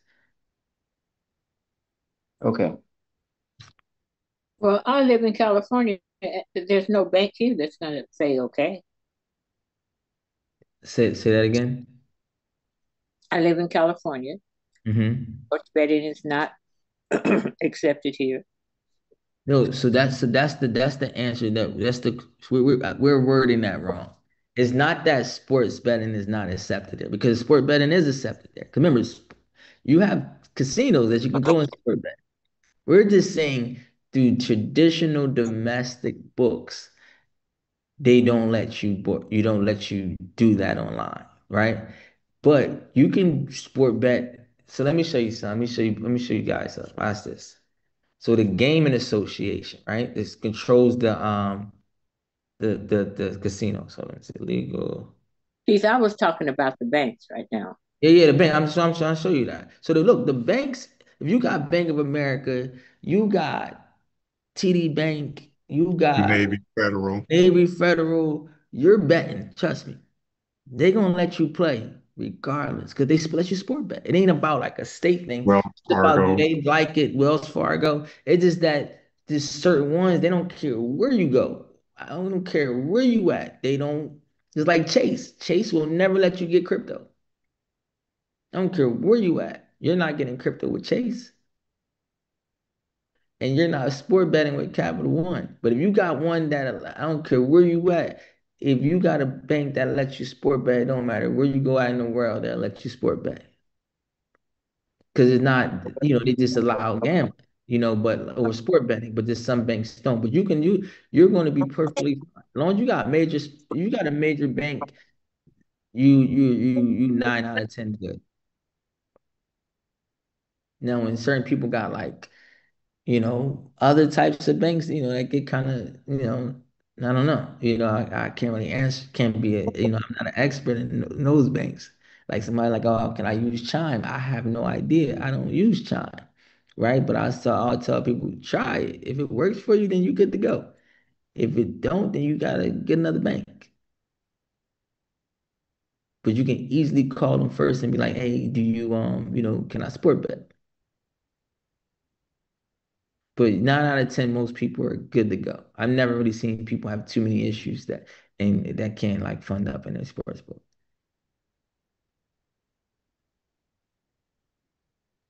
Any other questions?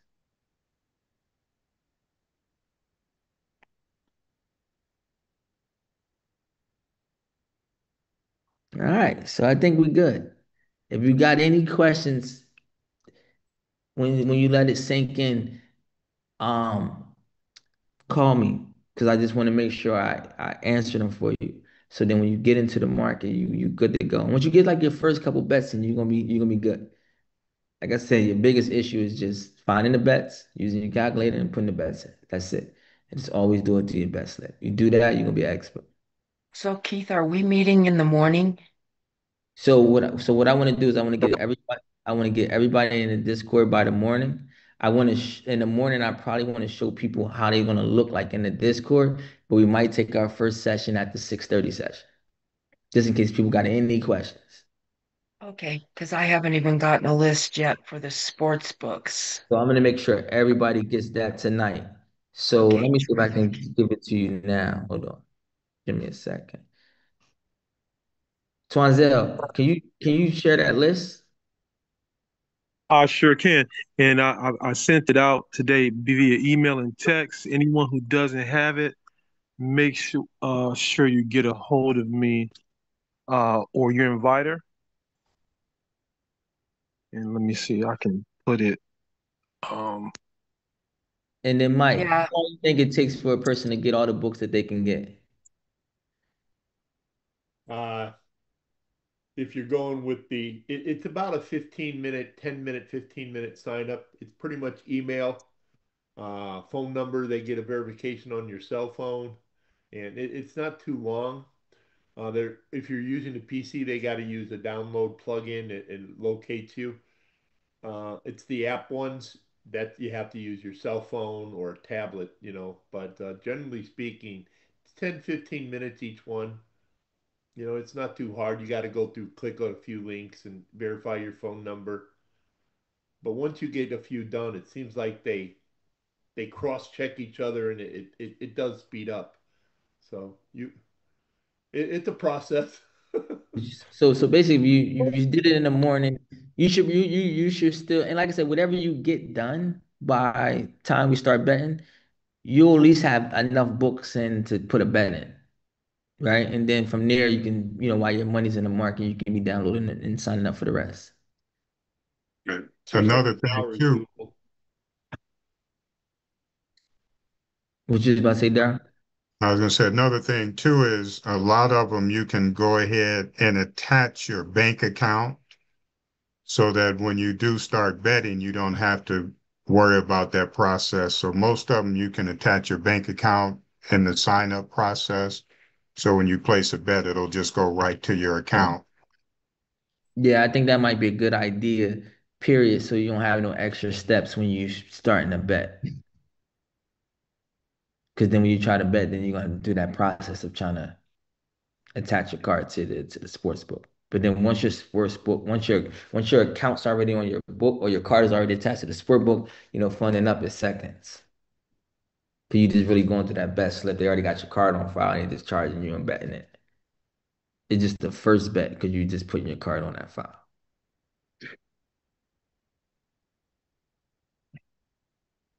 All right. And like I said, any questions along the way? The most important, like I said, I'm gonna start next week. I'm gonna start recording videos so that you can always look at them and you know what I mean. Like I said, we're gonna be in tons of bets, so I'm gonna record bets and things like that. And us as a community, people can record bets. I know Daryl been is recording things too. So I think as we grow and we get through the rest of the month, we'll have a lot of content. You know what I mean that we can store and kind of go through and get sharper. But the main thing is even as a novice, you can still put in a bet because somebody in the community can be like, click this, click that, and put that number in and put that number in and place the bet, and you're good. But eventually you'll start learning how to do it. That's why I said once you get 3 bets in, 4 bets in, you're a pro. Because nothing different besides just the next bet. All right. So I think we're good. So Twanzal, I'm gonna turn it over to you. Any questions, you guys can hit me. I'll be up for a little while. I'm still trying to get a couple things done. So hit me if you have anything or you need to hone on any of the concepts that we talked about between yesterday and today, just for reclarification. If you want to see how to find another bet, just to get familiar with it, and you go find it and I walk you through. We can do some things in the morning before we really start betting and by the evening. So, but tomorrow we definitely want to start putting some bets in. all right. Thanks, Keith. No problem. Appreciate it. So Keith, on tomorrow, you said did you say 6:30? So either we're gonna so we either gonna do the 6:30 session or the 9 o'clock session for sure. Just depending on, what you guys want to do. But we're gonna definitely do one of the sessions no matter what. Got it. So And we'll then meet and then Sunday we're gonna be business as usual. got it. So we'll meet tomorrow on my Zoom at 6:30. So maybe we'll do this. We'll get on the Zoom at 6:30. Anybody got any questions, right? We can address anything. We can get into that session at 9. For best sessions are an hour. We'll go through the session as a community. And then after the session, we can hop on the Zoom after the session. And then anybody that had any questions or needed some clarification, we can talk about it after the session, just so you can hone on any things you had to, since you experiencing it in real time. So to Got understand, Keith, the first session, the actual live session is now 9 o'clock tomorrow. 9 o'clock tomorrow. That's AM, PM. 9 PM tomorrow. 9 p.m. tomorrow. But if anybody want to get a bet in sooner, you can call me personally and just say, "Hey, Keith, I want to get a bet, and I'll put you in the market for sure." But I just want to do it as a group at 9. But if you want to get a bet in sooner, just call me. I'll give you a bet. Got it. One other thing real quick, that have getting us in Discord. Yep, that's I'm trying to knock out both stones tonight. Okay. Yep. Nobody's in yet, but I got everybody's situation, so you should be moving in shortly. Okay. Yep. But everybody will be in 100% by the time we're going to bet, because I want to give the bets through the Discord. But anybody that want to get a bet in throughout the day, you can call me and I'm just going to give it to you how we always did. But at 9 and then, moving forward, I want to be able to do it through the Discord. Got it. Okay. So we'll meet everyone tomorrow night at 9 PM. So tomorrow at 6:30. 6:30 PM. Got it. For clarifications, anybody got any questions? Anybody got any concerns before we go live at 9? And then Got live at 9 will be in the Discord or be on the Zoom? Discord, but we could be on so Twanzel can fire up the Zoom, so we could still be on the Zoom as a community, but we'll be firing the bets through the Discord. Okay. So if anybody have any questions while we firing our bets, then you know what I mean. We all here together, so somebody will you be able to answer somebody else's question, or just to make sure that people getting through successfully. Right. Okay. Thank you. Yeah. No problem. All right. Twanzel. Yes. Yeah, this is Mitchell. You said you had sent that list of approved and non-approved books in the email. I didn't get it. I'll get it to you. I can't find it. Okay. Okay, Thanks I appreciate that, brother. Thank you. Okay. And Twanzel, my email is in the chat for you. Oh, okay. Got it. Okay. Thank you. Appreciate it. And Keith, thank you for doing this. It's exciting about doing this all together. No That's problem. fun. That's exciting. Listen, teamwork make a dream work for sure. That's right. More people that listen, I believe the more people that understand, the easier for people to show others. I think we ought to have a Super Bowl party or something, man. Definitely Everybody that made some money by then, we ought to get together as a community and do something. Hey, that's the agenda. That's the campaign I've been saying. I said all roads leads to Super Bowl. So I already got it on my calendar so how the dates that we said was going to go from now to Halloween is going to be the official launch. The pre-launch will be 90 days. Launch will go from October 31st to January the 30th. That's the second 90 days, and then that leads us into Super Bowl week. And then I wanted to do something crazy for Super Bowl weekend. So I said everybody should be up by that time. Mm-hmm. So is it reasonable to be plugging some numbers into Compound Calculator to see what the potentials are by those dates? 100%. 100%. If you haven't, something's wrong.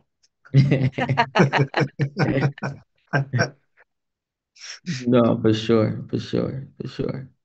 And then, like I say, when I always keep honing on the exchanges because I didn't have exchanges when I started betting. Exchanges is going to be your best friend for sure because you'll never get limited, so you can always keep compounding. You can stay in the market, and you're never going to get limited because they don't make no money off, but they don't lose any money as you're winning. So they just make 3%. But then when we give the bet, the 3% is already cooked in. So if I say this bet is 3%, it's already factored in that 3%. So it's still 3%. So you know what I mean? So exchange is going to be our best friend. So once we start, growing, you're going to always be able to compound. That's awesome because I was noticing those numbers that were limitations on traditional books or traditional, whatever you call them. I Yeah. don't have my terminology yet, Keith. Oh, no, But you're gonna be pro. anyways, Don't worry about it. it Nah, was it was like, oh my gosh, how do you actually really build big numbers with those limitations? So I get it now with the exchanges. with the Okay. exchange. And like I said, I call it market stuff. And like I don't care if I got to take 12 bets in one session to get all my money in there. You know what I mean? It's still coming back the same. You know what I mean? Yeah, I And like I get said, it. once you start getting a hang of it, you're gonna be putting in bets like super fast. You get what I mean? And then like some bets will let you get good numbers in though. Like, it all these depends on it's the weirdest thing, but the sport book, some sport books let you go way heavier than other sport books. Like, yeah, even though we seen that FanDuel said like you only can put in like, 5,000, 10,000, but you might go to MGM or Caesars, they might let you put in 50,000. Just all up to that sport book at that moment, all up to that bet at that moment, so that you can never gauge. You just try to just put your numbers in, and then they'll let you know what you could put in, and you just adjust your calculator and put on the other side. And what I used to do too, I still do this. I try to attempt 9 out of 10 to put way more than I would ever bet on both sides, so that I can know the exact number that they'll let me put in. Right, I saw you doing that in the examples. You And I'll you do that on knew, both sides. yeah. You know what I mean? Because you don't want to put so much into the market and then you can't even put the other side in. You know what I mean? So no matter what bet I put out, like I'm trying to put 100K, and then they're like, all you can do is put is 1,500, and I'll try to put another 100K on the other side. And they're like, oh, you can put 3,000. So now I know what my bandwidth is, and now I know what I can put in because they just told me what I could put in. So if they say you can put it in, you can put it in. So I always try to over bet so then they can give me my true numbers on both sides. And then I know Yeah. exactly what I can bet. Twanzel, Pro I tip. got that list. Thank you. So that's another strategy you guys can put in your toolbox for That's, sure. that's pro tip. That's pro tip, yeah, for sure. For sure, for sure. When you put in 1,000 and that's easy. When you start trying to get some Right. numbers in there, you gotta know what you gotta get some, Gotta get know it. your limits. Yeah, you gotta know your limits because you'll be mad you got 8,000 over here and then you only could put 250 bucks on the other side. You'd be sick. You know what I mean? Then you gotta go take the negative arbitrage. You know what I mean? But once you start learning like how to hedge, and then it's gonna get fun. Because then you know what I mean? Then you don't even have to take the negative arbitrage pregame. You can try to catch the other side during the game.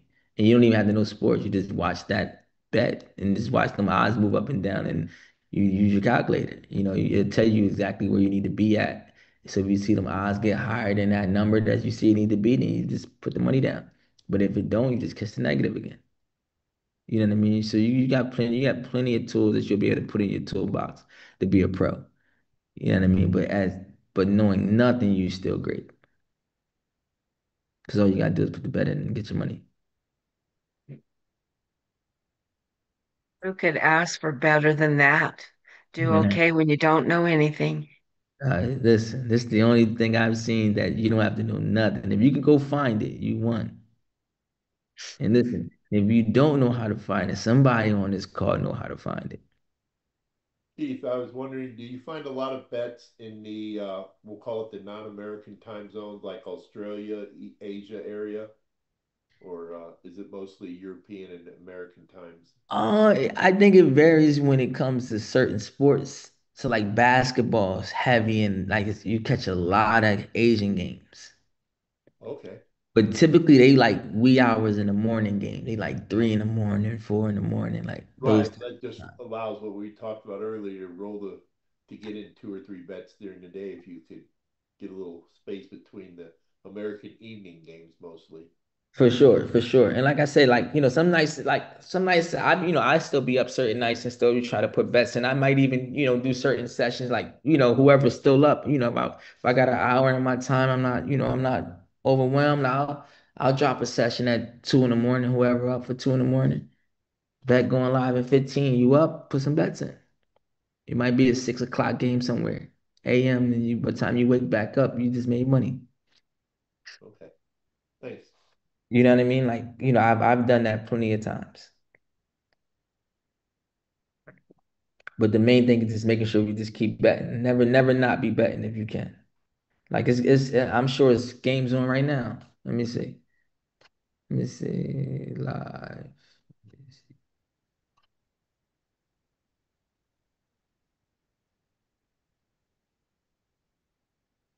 Just a couple baseball games. Oh no, it's 30.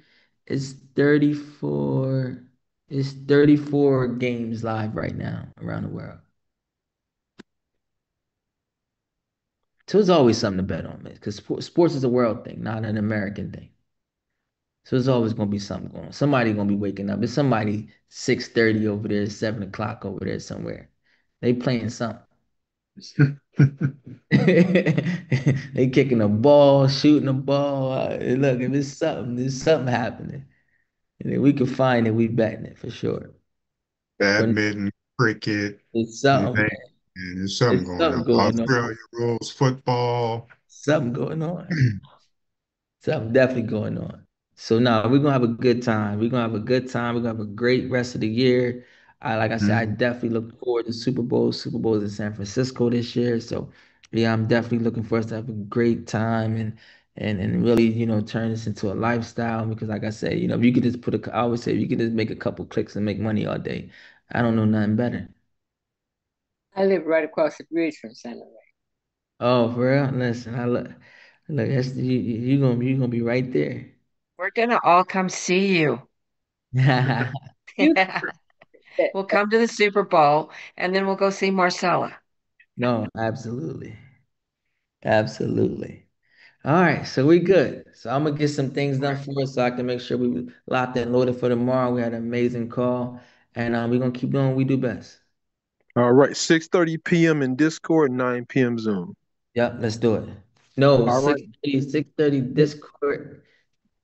Oh, yeah, I got what you're saying. We're gonna get on Zoom at 6:30, but we're gonna make sure everybody's in the Discord at that time to make sure everybody's in, make sure everybody locked and loaded, but we're gonna bet at 9. Got it. Okay, we got it.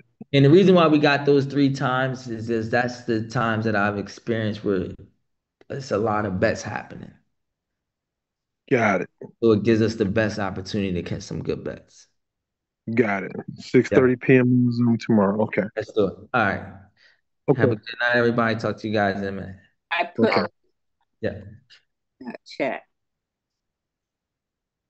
Marcel. Okay. Got it.